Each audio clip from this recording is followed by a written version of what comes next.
Kita kembali berbincang dengan Bapak Menteri Purnomo Yusgiantoro, Menteri Pertahanan Republik Indonesia yang ke-24.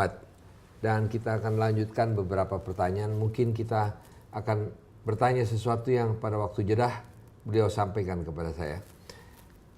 Pak Menteri, tadi dikatakan bahwa ditinggal anak-anak di Amerika pada waktu Pak Menteri pulang ke Jakarta. Keras, orang yang keras.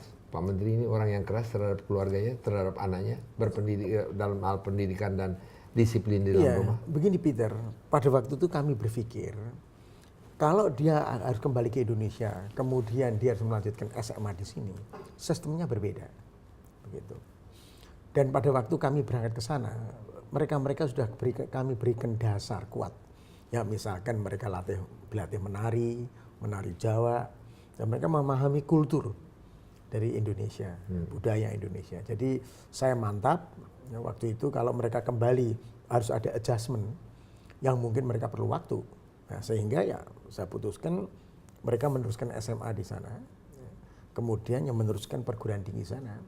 Pada waktu mereka SMA, saya ingat mereka juga mendapatkan Presidential Award ya, dari Presiden Bush. Saya ingat ya, dua-duanya ya, mereka mendapatkan Presidential Award karena memang prestasi mereka, dan saya kira dengan itu ya saya anggap mereka bisa meneruskan terus pendidikan di Amerika, tapi dengan catatan suatu saat mereka harus kembali ke Indonesia.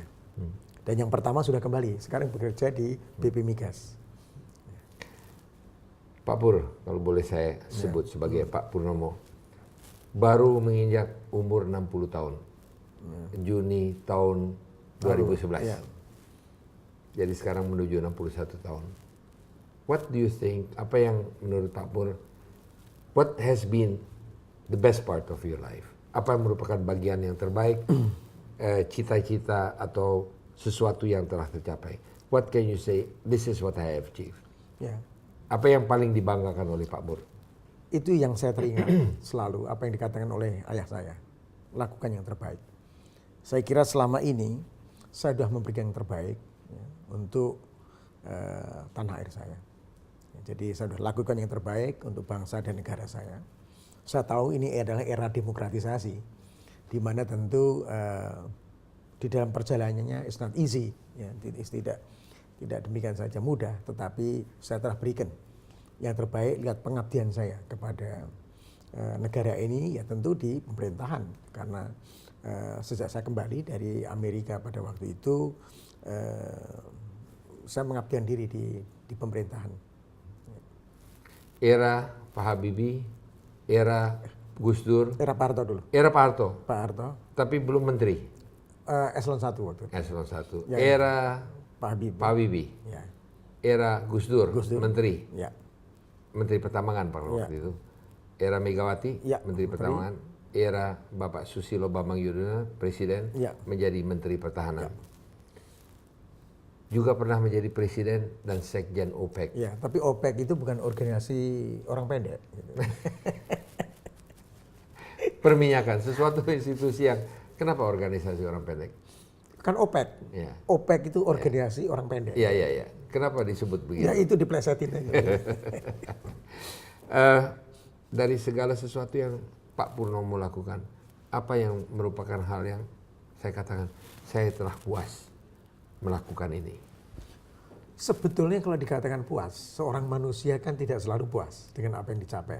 Selalu dia ingin mencapai yang lebih lagi gitu ya. Tapi saya kira di usia yang saya memahami, dalam kehidupan itu ada kalanya ya, kita uprising, ada kalanya kita downrising. Saya kira sekarang ini banyak generasi baru, ya, generasi muda-muda ya, yang saya kira perlu kita bimbing. Untuk itu di samping pekerjaan saya sebagai menteri di pemerintahan, saya kan juga mengajar.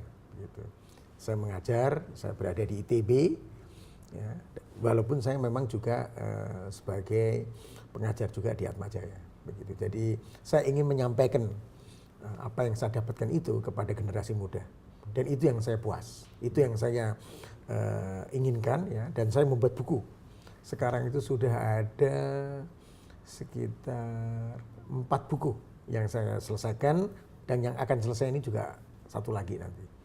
Buku mengenai subjek tertentu, Ya. mengenai sejarah atau mengenai biografi? Mengenai profesi saya, yaitu pertama adalah analisis dan metodologi ekonomi Indonesia. Itu bersama Syahrir dulu, almarhum Pak Syahrir. Ya, beliau sebagai penyunting. Yang kedua adalah teori dan praktek dari ekonomi energi. Ya, karena waktu itu saya menjabat Menteri Pertambangan dan Energi. Ketiga, itu adalah international finance. Ya, international finance management, manajemen keuangan internasional. Nah, mengapa begitu? Karena ini adalah salah satu minor yang saya ambil dulu waktu saya sekolah, ya, dan saya banyak praktekkan itu pada waktu saya menjadi Dewan Komisaris di Pertamina. Kemudian yang keempat ini adalah the footprints of time. Jadi bagaimana saya menapak waktu, ya, bagaimana saya bisa menikmati keindahan Indonesia karena pekerjaan saya. Yang sekarang sedang saya selesaikan adalah perekonomian Indonesia. Itu satu buku referensi karena saya mengajar di Universitas Atmajaya itu perekonomian Indonesia. Kalau saya tanya dalam bahasa Inggris, do you like challenges? Do you love challenges? Or do you look for challenges? Well, I like to face the challenges. You look for them? Yeah. But you know, you have to understand now, as I told you, time is different now. You know. Jadi tantangan dicari atau tantangan dihadapi atau tantangan Saya yang merupakan bahagian dari kehidupan Pak Purnomo. Itu yang membedakan. Saya ingin memberikan ilustrasi dulu. Itu yang membedakan antara kehidupan di negara maju seperti Amerika dan kehidupan di Indonesia. Pada waktu dulu saya selesai sekolah, ya, saya menjadi asisten dosen di University of Colorado. Ya, saya mengajar di sana. Ya, kehidupannya monoton. Ya, mengajar, weekend bersama keluarga, ya, dan itu monoton sekali. Di Indonesia, dan itu salah satu yang saya putuskan waktu saya kemudian ingin kembali. Tantangan begitu banyak yang saya harus hadapi.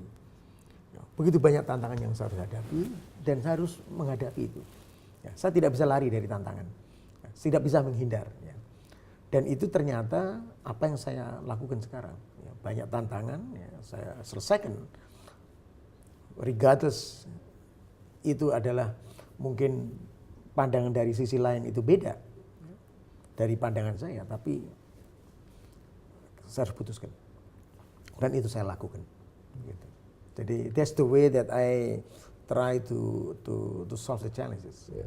Jadi tidak melarikan diri dari tantangan, hadapi tantangan itu. Kita hadapi tantangan itu, kita selesaikan. Ya. Ya. Memang suatu saat mungkin you cannot make everybody happy, ya, tapi kita selesaikan. Dan kalau mungkin nanti harus ada adjustment, kita lakukan adjustment. Jadi, dan itu seperti apa yang dikatakan oleh ayah saya, do the best, lakukan. Adjustment, adaptasi terhadap lingkungan, adaptasi terhadap pimpinan, adaptasi terhadap politik. Tadi saya katakan, saya tanyakan, Pak Purnomo, Menteri Purnomo Yusgiantoro, seorang politisi atau tidak? Saya bukan politisi, pemain catur. Pemain catur. Yang bermain catur itu yang bisa menggerakkan politik. Ya, pemain catur yang bisa menaruh politisi yang ini di sini, politisi yang ini di sana. Kira-kira gitu. Tidak harus seperti itu interpretasinya. Seorang pemain catur, kalau saya bayangkan itu adalah seseorang yang bisa membuka satu alternatif di dalam apapun yang kita lakukan untuk perjalanan ke depan. That's the chess player. Jadi mereka yang bermain catur. Ya. Interupsi. Memang kalau melihat ke depan, tapi catur itu juga merupakan strategi. Are you a strategist? Ya, di catur teorinya itu strateginya itu dimulai dengan pembukaan. Jadi teori pembukaan ada di catur. But once itu di medan pertempuran catur, this will work. Gitu. Jadi pada waktu awal seorang pemain catur itu ada pembukaan ini, pembukaan itu, pembukaan dan lain sebagainya. Itu kita ada. harus jeda, tapi apa ini adalah merupakan satu alat bisa survive di dalam 4 pemerintahan. Yes. Dengan semua pemimpin bisa melakukan strategi sehingga setiap pemimpin itu bisa menaruhkan diri persis di tempat itu agar supaya memang kita masuk di dalam lingkup strategi daripada atasan kita itu. Saya melihat apakah itu teori catur, apakah itu teori Sun Tzu, apakah itu SWOT, intinya sama. Kenalilah diri kamu dan kenalilah lingkungan kamu. Kenalilah diri kamu dan kenalilah lingkunganmu. Purnomo Yusgiantoro itu pegangan hidup. Ya. Pemirsa, lakukan yang terbaik, itulah filosofi yang selalu dianut oleh Bapak Menteri Yusgiantoro. Kita akan gali lebih jauh apa lagi hal-hal yang terbaik yang sudah dilakukan oleh Pak Pur. Dan kita akan berbicara sedikit mengenai hal-hal yang pada saat ini sedang ditangani, yaitu masalah pertahanan dan keamanan di dalam negeri kita. Kita kembali bersama Anda setelah beberapa pesan-pesan berikut ini. Dan perkenankan saya juga menyampaikan bahwa program ini dapat Anda ikuti melalui www.berita1.tv atau www.berita1.com. Anda juga dapat melihatnya melalui streaming apabila Anda juga menjadi pelanggan berbayar di televisi berbayar atau di First Media. Kita juga dapat melihat acara ini melalui satelit bersama dengan TV Aura. Kita kembali sesaat lagi.